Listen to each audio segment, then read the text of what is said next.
मुझे नाचना, डांस करना मेरा पैशन रहा है। कस्तूरी सा तेरा बदन, महकी महकी फिरती पवन, दौड़े मेरे मन का हिरन, छूने को यौवन तेरा ता ता ता। उस समय मैं जितेंद्र को बड़ा फॉलो करता था, उसकी पिक्चरें बहुत देखता था, तो उसको देखते देखते बहुत बड़ा हुआ। तो उसको ऐसा लगता था कि जैसे जितेंद्र कर रहा है तो उस तरह से मैं कुछ करूं।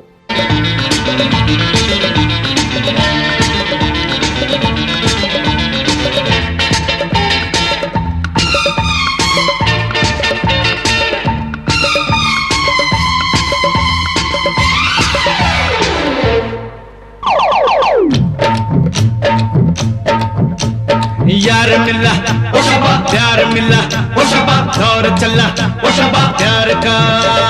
यार बिना ओ शबा, प्यार बिना ओ शबा, यार यहाँ ओ शबा, जीना क्या। कि यहाँ से ट्रेन चलती थी बॉम्बे एक्सप्रेस। अच्छा। तो वो 3:30 बजे जाती थी, तो हम स्टेशन पे कभी कभी आ जाते थे। तो वो कहता था भाई बॉम्बे एक्सप्रेस जा रही है, चढ़ा दूँ। तो बड़े अरमान थे कि बॉम्बे एक्सप्रेस में बैठ के बॉम्बे जाएं, और कोई था तो है नहीं, लेकिन जैसे ही उसमें बैठने की इच्छा होती थी, और कई बार तो मैंने मन भी बनाया बैठने का, तो फिर मुझे घर याद आता था। फिर 1 साल बहुत बड़ा संघर्ष रहा मेरी लाइफ का, और वो डिप्रेशन का पीरियड समझ लो, क्योंकि जब बच्चे को जिस ट्रैक पे जाना है वो ना मिले, और जहाँ बैठा वहाँ फेलियर हो जाए, तो पूरा समाज भी उसके पीछे पड़ जाता है। बिल्कुल। आप सबसे बड़े घर में हैं, आपके पेरेंट्स भी आपको ऐसा देखने लगते हैं कि ये कुछ नहीं कर पाएगा, बेकार है, छोड़ रहा है, हर चीज़ें छोड़। मानो कि 2 साल में शॉप मैंने यहाँ पे ले ली थी, ये नीलम टॉकीज के पास मेरा शोरूम है HP का। यहाँ से 2 साल मैं अपने घर नहीं गया। देखो मेन मुद्दा तो ये है कि लोगों ने काफी appreciate लोग किया। आपको देखें और खुश हों। आप लोगों को अपने द्वारा कुछ खुशी दे सकते हैं। बिल्कुल, बिल्कुल। तो वो उसको एंटरटेन कर सकते हैं। तो ये मुझे स्टार्टिंग से रहा है कि मुझे अगर करना है, रात हो दिन हो। आज अब मैं अपनी एज बता देता हूँ, मैं 57 ईयर में लग गया साहब, 56 कंप्लीट हो गई। और 57 में भी मुझे ये लगता है कि आपको अगर कहीं सीखने का अच्छा मिल रहा है तो आप हर घंटे सीखें, रात को सीखें, दिन में सीखें, लेकिन सीखें ज़रूर। और आपको लग रहा है ये ठीक नहीं है तो आप उसको अवॉइड करके साइड से निकल जाएं, उलझे मत उसके साथ। और मैंने तो अभी मतलब अगर उलझते हो तो आप फंसोगे, उसको अवॉइड कर दो, और जहाँ अच्छी चीज़ मिल रही है उससे ले लो। अच्छा, अभी आपके पास सब कुछ है, भगवान का दिया हुआ सब कुछ है, दौलत है, इज्जत है। तो क्या अभी भी बॉलीवुड में जाने का कोई इरादा है कि अभी? देखो मेरा अच्छा, अगर आपको मौका मिलता है तो देखो मैं देखो मेरे वो रोल तो नहीं मिलने के, लेकिन जो भी रोल मिलेगा मैं वास्तव में बॉलीवुड जाने का इरादा है मेरा। क्या बात है। और नहीं भी हुआ तो कुछ ऐसा प्लेटफॉर्म अगर मिला तो, क्योंकि अब रिटायरमेंट का टाइम हो गया, ठीक है साहब। बिल्कुल, बिल्कुल। तो अब अगर ऐसा कोई प्लेटफॉर्म मिला कि जहां मेरे अंदर जो एक ऊर्जा है इस चीज़ को करने की, अगर मुझे कोई भी प्लेटफॉर्म मिलेगा तो मैं ज़रूर करूँगा। क्या बात, और उसको दिल से अगर इच्छा हो और वो काम आप कर रहे हो तो उसमें आपको सुकून बहुत मिलता है। तो मुझे वो सुकून चाहिए जी।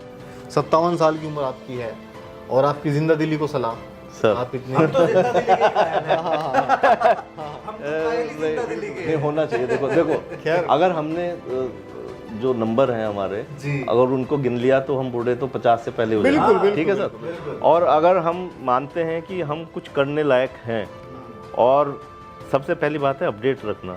हाँ। आज अमिताभ बच्चन जी 82 ईयर में, जिनका 15 से 25% के बीच में लीवर है, 100% वो अपना एफर्ट्स लगा के अपने कार्य करते हैं, ठीक है साहब। तो अगर वो अपडेट रख सकते हैं तो हर आदमी को अपडेट रखना चाहिए। एक रास्ता है जिंदगी, जो थम गए तो कुछ नहीं, ये कदम किसी मुकाम पे जो जम गए तो कुछ नहीं। एक रास्ता है जिंदगी, जो थम गए तो कुछ नहीं। जिंदगी जिंदाबाद। कुछ लोग जिंदगी को जीते हैं और कुछ लोग जिंदगी को जश्न मना देते हैं। आज हमारे साथ एक शख्सियत ऐसी ही मौजूद हैं जो किसी हीरो से कम नहीं है, लेकिन शहर के चंद लोगों में से एक हैं जो अपनी मौजूदगी से ही कई चेहरों पर मुस्कान ला देते हैं। एक सफल व्यापारी भी हैं, और सबसे खास बात यह है कि जितेंद्र कपूर के सबसे बड़े फैन हम इन्हें मानते हैं, और खुद भी ये किसी हीरो से कम नहीं है।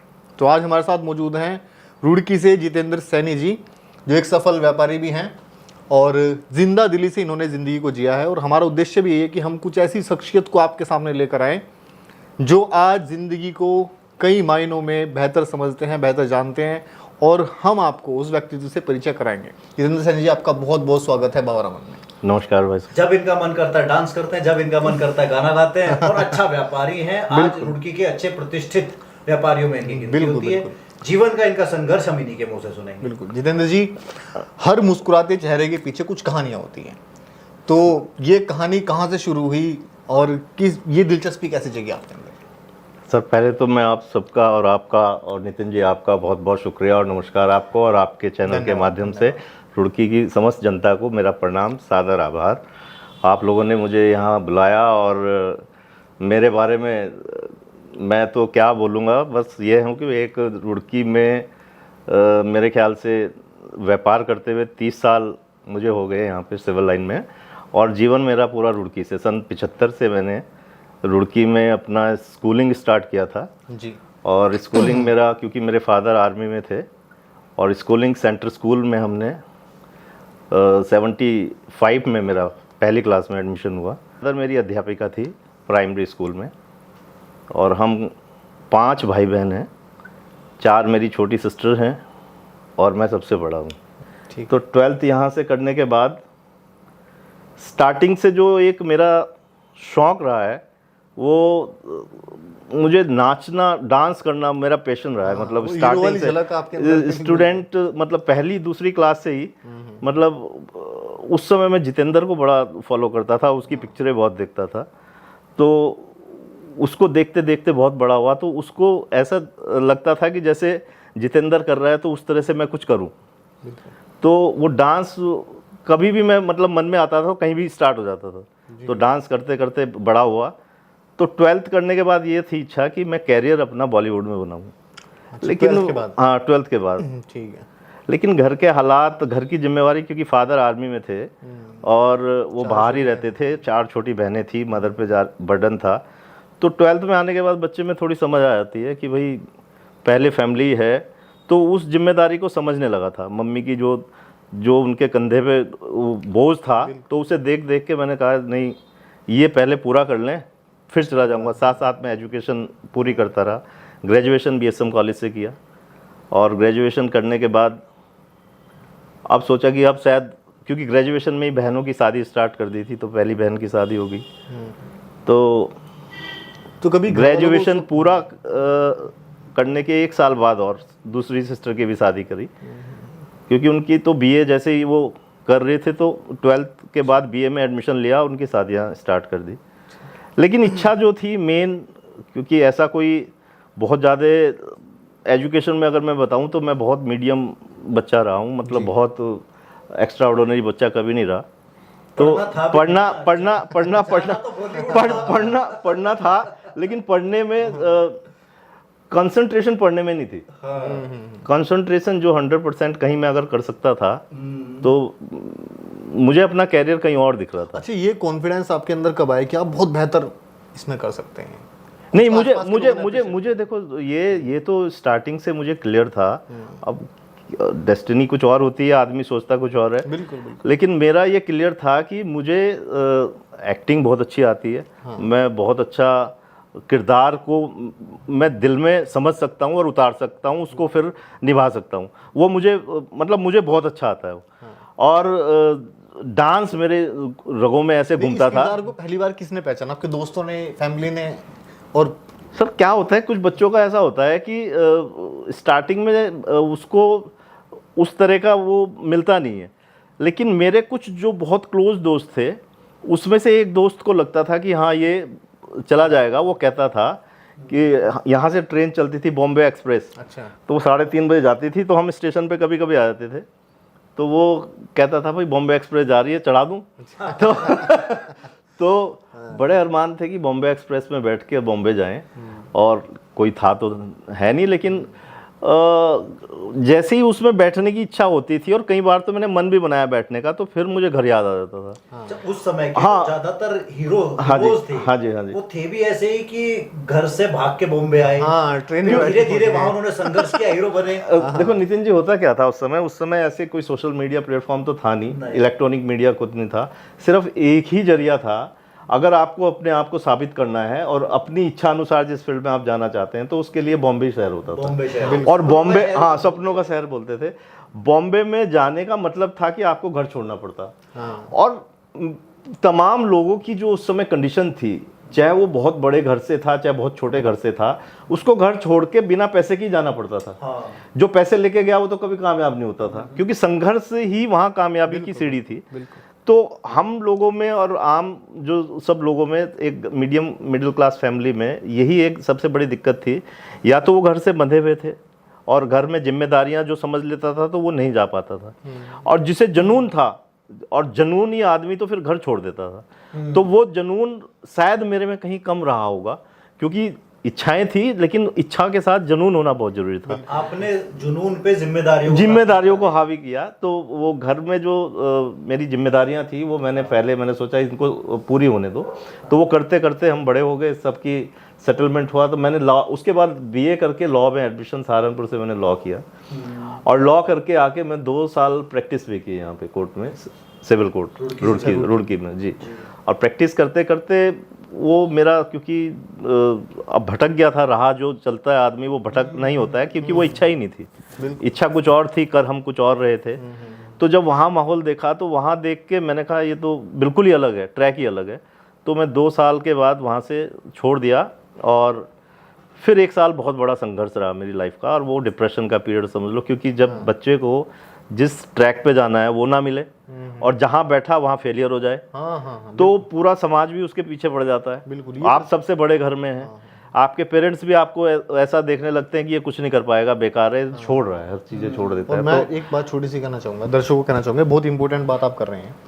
आज के समय में भी इस परिस्थितियों को न जाने कितने युवा झेल रहे हैं। बिल्कुल बिल्कुल बिल्कुल बिल्कुल। और ये आप बहुत रिलेट आपसे करेंगे। इसलिए मैं आज, क्योंकि मैं अब मैच्योर हो चुका हूँ और मैंने जीवन जी लिया है, 30 साल मैं अपने प्रोफेशनल कैरियर में लगा चुका हूँ, तो मैं सिर्फ पेरेंट्स को यही चाहता हूँ, एक मैसेज है ये मेरा, कि बच्चे को एजुकेशन में ना तोलो, उस पर थोपो मत एजुकेशन। जो उसकी रुचि है, जो उसमें प्रतिभा है, चाहे वो खेलना चाहता है, फुटबॉलर बनना चाहता है, क्रिकेटर बनना चाहता है, म्यूजिशियन बनना चाहता है, डांस करना चाहता है, कलाकार है, आर्टिस्ट है, वो फोटोग्राफर बनना चाहता है, कुछ भी बनना चाहता है, उसको आप कैरियर में सिर्फ फ्री करके ये कह दो कि आप क्या करना चाहते हो, आप वही करो। आप ज़बरदस्ती बीटेक मत करो। आप दिखे देखी में बीटेक कंप्यूटर साइंस कर रहे हो, नौकरियां कहीं नहीं मिलेंगी, क्योंकि वो कर ही नहीं पाएगा। क्योंकि 100% रिजल्ट जहाँ नहीं आएगा, वहाँ उसका कैरियर मिडिल क्लास में ही रह जाएगा। अच्छा, उस वक्त मतलब हम ये है कि अगर जो रुचि बच्चों की है, अगर हम उन्हें थोड़ी सी छूट दें, बिल्कुल, तो चाहे वो थोड़ा देर से कामयाबी मिले, लेकिन जो वो कामयाबी मिलेगी वो बेहतर होगी। उसको कामयाबी चाहे जिस लेवल की मिले, लेकिन उसकी जो आत्मा में आत्मसंतुष्टि और सुकून होगा, वो जी पाएगा। जीवन को आज कोई भी, हम ना पेरेंट्स जी रहे हैं ना बच्चे जी रहे हैं, हम थोप रहे हैं, हम दिखावा कर रहे हैं। नेचुरल ज़िंदगी हम जी ही नहीं पाते। आपको मैं इसलिए अपने बता रहा हूँ कि 50 ईयर जब मैं पूरे कर चुका, और मैंने अपना कैरियर उसके बाद कंप्यूटर में लगाया, एक छोटी सी दुकान मैंने स्टार्ट की। वहाँ से शुरू करेंगे। वहाँ मैंने, क्योंकि फेलियर होके आया, एक्सपीरियंस कुछ नहीं है, पूंजी है नहीं, घर में कोई व्यापारी नहीं था, फादर नौकरी में, मदर नौकरी में, सैनी हम कास्ट से हैं, तो खेतीबाड़ी का हमारा बैकग्राउंड है। तो मेरे जैसा आदमी, फिर बड़े यहाँ व्यापारी सब सेटल, जिसमें बनिया बिरादरी पूरी सेटल होती थी, और पंजाबी सब ऑलरेडी पहले सेटल थे। तो हम सैनियों में अगर बिजनेस की बात करें तो कोई उसे एक्सेप्ट भी नहीं होता था। तो उस समय हमने जब सीखा, तो उस समय वो संघर्ष के जो 2 साल रहे हैं वो बहुत टफ थे।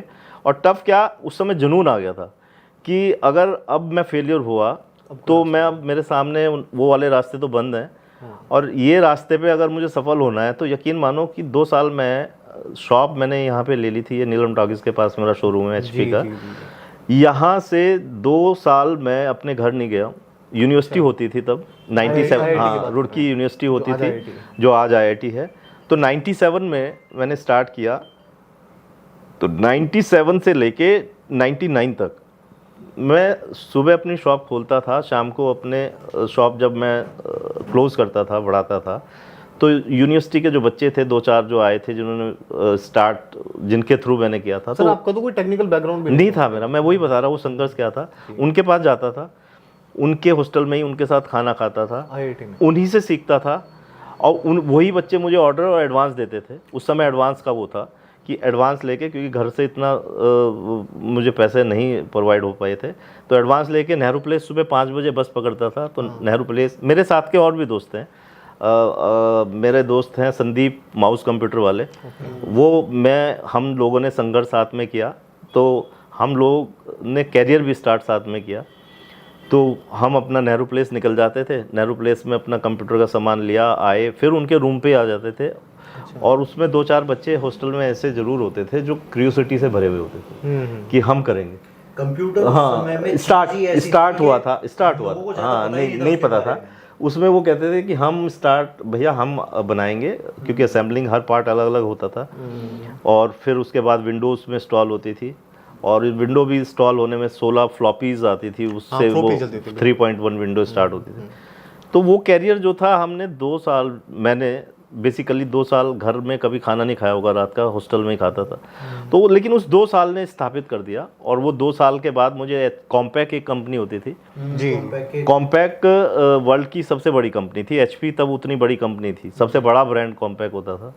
तो वो बाई चांस, वो लक, क्योंकि स्टार्ट जहाँ लेके जाना है उसको, किस्मत को, तो उस तरफ लेके चला गया, नॉन टेक्निकल आदमी को।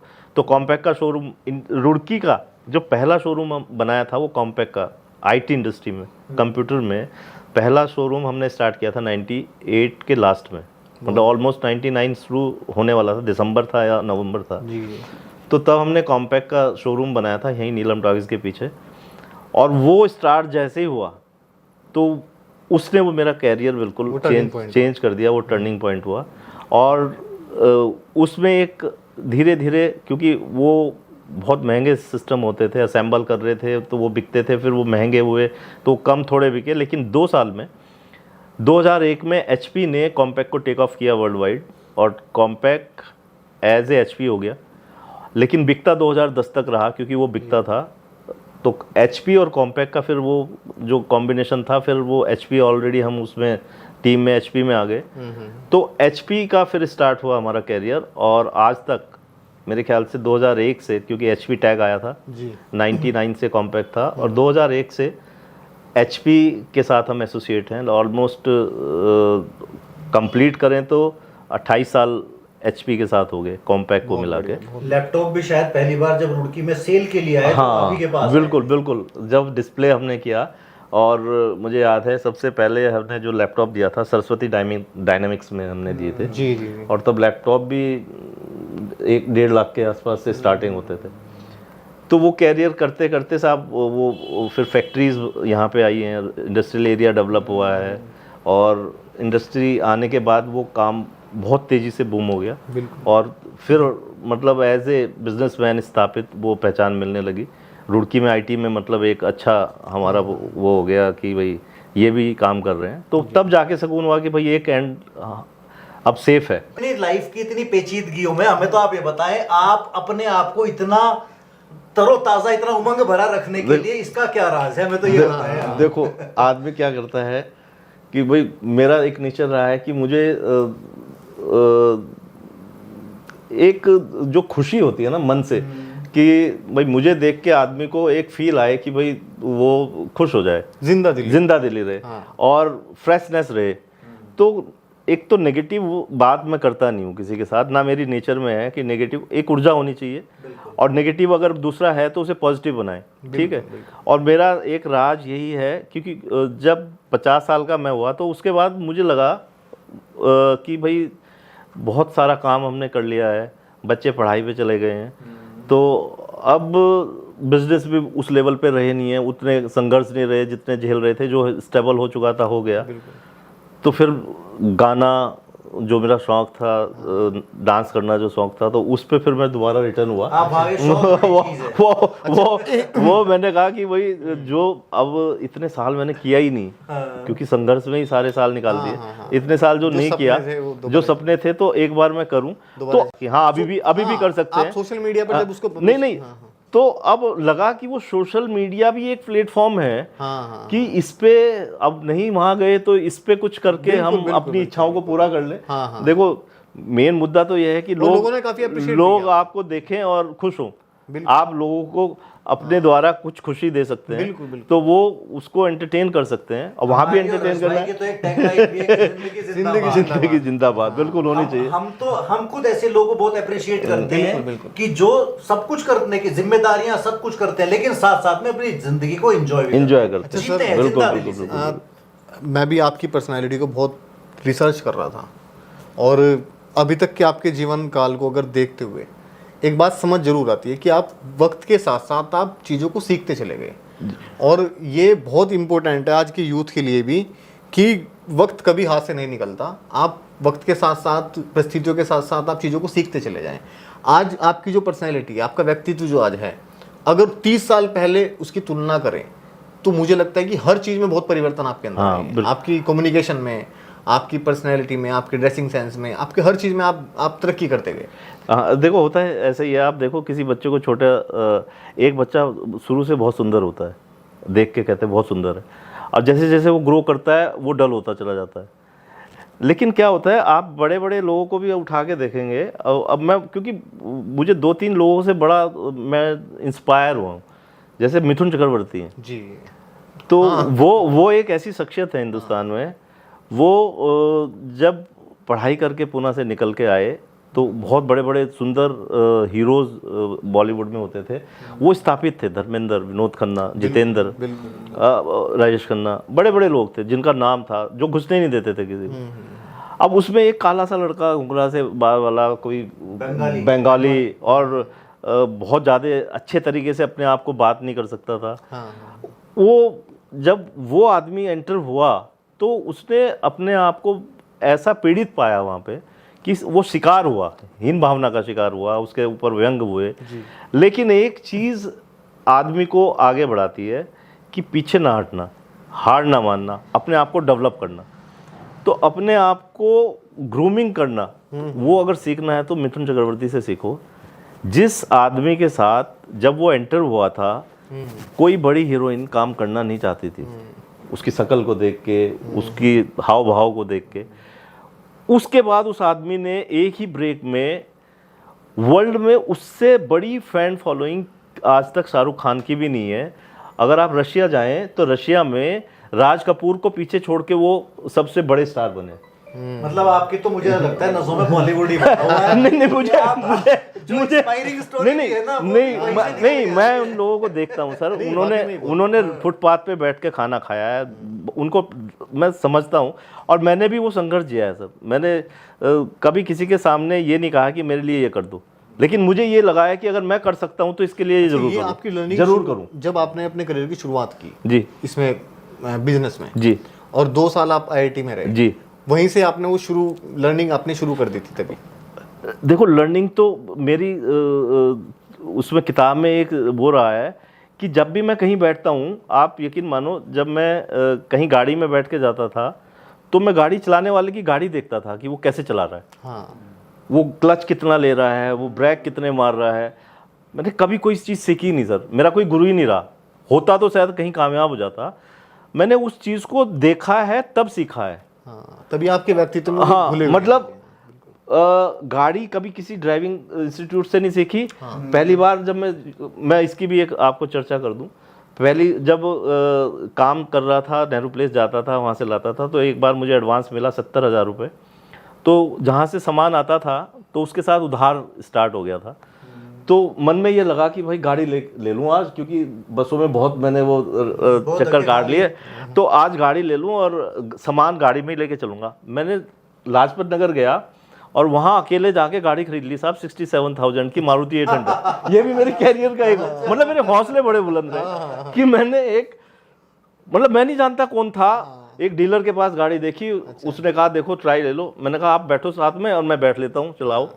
अच्छा, वो ट्राई वगैरह देख के और उसने मेरे से सेल लेटर वगैरह साइन कराया। मैंने उसको जो एडवांस दे के गया था उसको एडवांस दे दिया, गाड़ी ली, नेहरू प्लेस पहुंच गया। पहली बार ही चला दी दिल्ली में। मतलब क्योंकि मैं उससे पहले ट्रेनिंग अपनी ले रहा था कि गाड़ी चलाते कैसे। बस वाले के साथ बैठता था आगे, तो बस देखता था वो चला कैसे रहा है, तो वो सीख रहा था उसको। तो गाड़ी, और दूसरा कॉन्फिडेंट ऐसे रहा कि वो जब बैठ गया तो उसको फिर चलाना ही चलाना, कोई नहीं साथ देगा, कोई देगा ही नहीं, तो तुझे ही चलानी है, तो कॉन्फिडेंट रहे। और जब कॉन्फिडेंट रहेगा तो वो चल जाएगी। तो नेहरू प्लेस में उसने कहा भाई क्या क्या है, मैंने कहा सामान लिखो, आज पैसे तो है नहीं, वो बाहर में गाड़ी ले आए। अच्छा। तो उसने मुझे सामान दिया और गाड़ी में बैठ के मुझे बधाई दी, मिठाई खिलाई, बहुत बढ़िया। और सामान लेके मैं रुड़की आ गया। तो रुड़की में गाड़ी पहली बार बिना सीखे गाड़ी लेके आ गया साहब, सामान अच्छा, अरे लेके। तो ये मुझे स्टार्टिंग से रहा है कि मुझे अगर करना है, रात हो दिन हो। आज अब मैं अपनी एज बता देता हूँ, मैं 57 ईयर में लग गया साहब, 56 कंप्लीट हो गई। और 57 में भी मुझे ये लगता है कि आपको अगर कहीं सीखने का अच्छा मिल रहा है तो आप हर घंटे सीखें, रात को सीखें, दिन में सीखें, लेकिन सीखें जरूर। और आपको लग रहा है ये ठीक नहीं है तो आप उसको अवॉइड करके साइड से निकल जाएं, उलझे मत उसके साथ। और मैंने तो भी मतलब अगर उलझते हो तो आप फंसोगे, उसको अवॉइड कर दो, और जहां अच्छी चीज मिल रही है उससे ले लो। अच्छा, अभी आपके पास सब कुछ है, भगवान का दिया हुआ सब कुछ है, दौलत है, इज्जत है। तो क्या अभी भी बॉलीवुड में जाने का कोई इरादा है कि अभी? देखो मेरा अच्छा, अगर आपको मौका मिलता है तो देखो मैं देखो मेरे वो रोल तो नहीं मिलने के, लेकिन जो भी रोल मिलेगा मैं वास्तव में बॉलीवुड जाने का इरादा है मेरा। क्या बात है। और नहीं भी हुआ तो कुछ ऐसा प्लेटफॉर्म अगर मिला तो, क्योंकि अब रिटायरमेंट का टाइम हो गया, ठीक है साहब। बिल्कुल। तो अब अगर ऐसा कोई प्लेटफॉर्म मिला कि जहां मेरे अंदर जो एक ऊर्जा है इस चीज़ को करने की, अगर मुझे कोई भी प्लेटफॉर्म मिलेगा तो मैं ज़रूर करूँगा। और उसको दिल से अगर इच्छा हो और वो काम आप कर रहे हो तो उसमें आपको सुकून बहुत मिलता है। तो मुझे वो सुकून चाहिए चाहिए, तो ये रहना बहुत ज़रूरी है। बिल्कुल। खैर, हम अब अंतिम क्षणों में आते हैं पूरे पॉडकास्ट के। आपने अभी तक अपनी ज़िंदगी में क्या सीखा? एक सीख आज आप क्या देना चाहेंगे? एक सीख ये है साहब कि ज़िंदगी संघर्ष से भरी हुई होती है। छोटे बड़े कोई भी इंसान हो, सबके साथ रहती है। संघर्ष हर एक की ज़िंदगी में आते हैं। उस संघर्ष के टाइम में आपको उसको पास करना है, उसके लिए आप हर समय तैयार रहें। आज अच्छा है, कल ख़राब है, कल ख़राब था, तो हर उस क्षण को आप पार करने के लिए, जैसे नेट प्रैक्टिस करते हैं, तो इस प्रैक्टिस को हर युवा जो भी हैं उनसे एक अपील ये है कि दौर आते हैं चले जाते हैं, टाइम आता है चला जाता है, कभी डिप्रेस ना हो, कभी अपने आप को डाउन फील ना करें। एनर्जी से आप अपने आप को भर सकते हैं। अच्छे लोगों के जो बहुत संघर्ष करके आगे बढ़े हैं उनको पढ़ें, उनको सोचें, उनको देखें हर समय। तो मैं नहीं समझता कि कोई भी आदमी डिप्रेस हो जाएगा। डिप्रेशन चीज़ हमारे मस्तिष्क में है। जब भी विचार हम सोचते हैं कि होगा नहीं होगा, आप ये मान के चलें होगा, पॉजिटिव वे में सोचें। और सबसे पहला एक इसका मतलब मंत्र ये है कि आप अपने पेरेंट्स की, जो भी जिनके द्वारा आप इस धरती पे आए हैं, उनका सम्मान करें, उनकी सेवा करें, उनके साथ कभी दुर्व्यवहार ना करें, रेस्पेक्ट बड़ों को दें, तो वो जो क्षण है अपने आप निकल जाएंगे। बहुत बढ़िया। और जब भी लो फील करें तो डांस करें, गाना गाएं, और सबका प्यार लें, सबको प्यार वो करें, दें। दिल जो खोल के जिए। नहीं, अपनी इच्छा के अनुसार जो आपकी इच्छा है वो जरूर करें। जब भी आप इच्छाओं का दमन करेंगे, जो भी आप करना चाहते थे, तो डिप्रेशन आता है। उसको अगर आप नहीं भी कर पाए, आपकी डेस्टिनी में नहीं था, उस इच्छा को आप साइड बाय साइड अपने आप जिंदा रखें और उसको करते रहें। आपके नज़रिए से सफलता की क्या परिभाषा है? आप इतना लंबा करियर अपना देख चुके, आप तरह तरह के मोड़ देख चुके। सफलता की परिभाषा खुश रहना, हर क्षण में खुश रहना, हर परिस्थिति में खुश रहना, और हर परिस्थिति को बोझ ना समझना। देखो, जो आदमी किसी भी चीज़ को बोझ, अब मैं अपना ही बात करूं कि जो नॉन टेक्निकल आदमी कंप्यूटर बेच सकते हैं, ठीक है, बिल्कुल, और बेच के इसी से नाम आगे बढ़ा सकते हैं, कुछ भी कर सकते तो आप भी जिस फील्ड में काम कर रहे हैं उसमें 100% आप अपना दिमाग लगाएं और उसमें काम करें, सफलता आपके साथ रहेगी। और एक बहुत जरूरी सवाल, हम और हर्ष कब जितेंद्र वाले स्टेप सीखने आ सकते हैं आपके पास? ऐसा है, देखो ये तो ओपन है, हम किसी दिन बैठ के फिर एक ऐसी क्लास लेंगे बिल्कुल, बिल्कुल। जिसमें देखो ये डांस जो है ना, डांस एक योगा है, और डांस एक ऐसी योगा है जिसमें आप सारी चीज़ करते हैं, प्राणायाम, मेडिटेशन, क्योंकि जब आप डांस करते हैं तो आपका ध्यान आपके स्टेप पे रहता है, तो वो एक ध्यान हो गया केंद्रित, तो मेडिटेशन हो गया, ठीक है, आप भूल जाते हैं हर चीज़ को। और जब आप उसकी एक्सरसाइज करते हैं तो आपके सांस बढ़ते हैं, निकलते हैं, बढ़ते हैं, निकलते हैं, तो आपका जो सिस्टम है वो अपने आप खुल जाता है। तो डांस जो करता है वो एक्टिव रहेगा ही रहेगा, मतलब और वो एक्टिव आजकल रहेगा। तो एक एक्सरसाइज फॉर्म पे जुम्बा करके अब लोग बाग उसके लिए पैसा खर्च करते हैं, उसके लिए पैसा खर्च करते हैं, सुबह मॉर्निंग में जाते हैं, शाम को इवनिंग में जाते हैं। तो आप अगर घर में भी कर सकते हैं तो बढ़िया बात है, और करें, बिल्कुल जरूर, और सबको कराएं, बिल्कुल डांस करें, खूब करें, खुश रहें, खुश रहने का खुश एक रहे, वो है, एक बिल्कुल तरीका है बिल्कुल बिल्कुल बिल्कुल। अपनी खुशी जाहिर करने का, अपने आप को अपलिफ्ट करने का।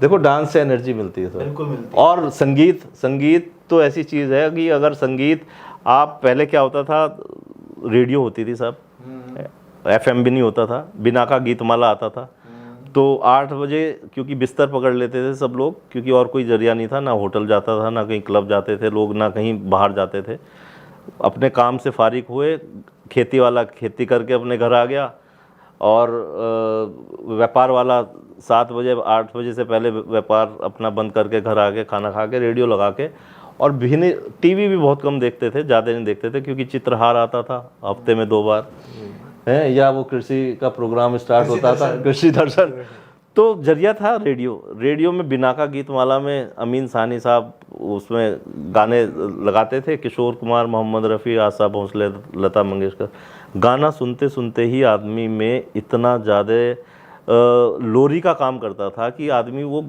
रेडियो बजती रहती थी, वो सो जाता था। 2 लाइन गुनगुना दीजिए। हाँ।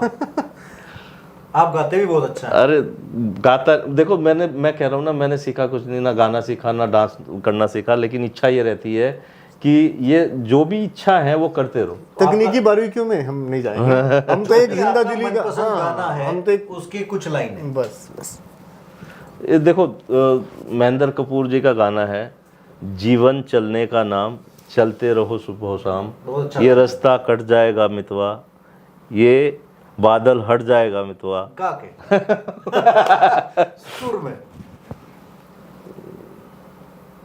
सुर में मैं दूसरा गाना सुना देता हूँ। हाँ बिल्कुल बिल्कुल। एक रास्ता है जिंदगी, जो थम गए तो कुछ नहीं, ये कदम किसी मुकाम पे जो जम गए तो कुछ नहीं, एक रास्ता है जिंदगी, जो थम गए तो कुछ नहीं। जिंदगी जिंदाबाद।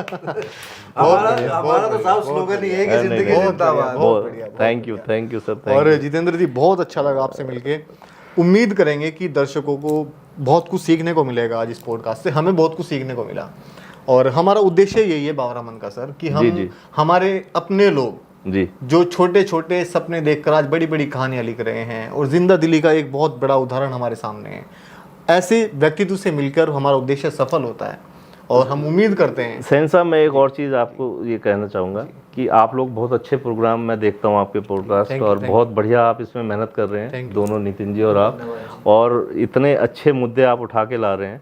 मैं तो खैर मेरा तो कोई मुद्दा ही नहीं है, भगवान ने सब कुछ दिया है, और जिन लोगों के हालात ऐसे नहीं हैं, और जो लोग आप, क्योंकि आपके जो कॉन्सेप्ट हैं बहुत समाज से जुड़े हुए, और दिल में एक ऐसा इमोशन क्या बेचैनी सी पैदा कर देते हैं अगर उन्हें सुन लें। मैंने 3-4 आपकी प्रोग्राम्स देखे हैं, ऐसे बहुत सारे लोग हैं बहुत सारे रुड़की, अब हम रुड़की में रहते हैं तो यहीं की बात कर रहे हैं, रुड़की में ऐसे बहुत सारे लोग हैं जिनको आप टच करें, जिनके मुद्दों को आप सामने लाएं, और कभी जरूरत पड़े तो मैं आपके साथ रहूँगा। हाँ, हम भी चाहते हैं कि मैं आप जैसी मैं शख्सियत मैं हमारे बिल्कुल साथ आपके साथ रहूँगा, और ऐसे लोग जिनको ज़रूरतें हैं, ठीक है। और एक और मैं आपके इस कार्यक्रम के माध्यम से कहना चाहता हूँ, जिन बच्चों के पढ़ाई में अच्छे मार्क्स आते हैं, पढ़ना चाहते हैं, घर के हालात ऐसे नहीं है कि पेरेंट्स उनको पढ़ा सकें, क्योंकि ऑलरेडी पहले ही वो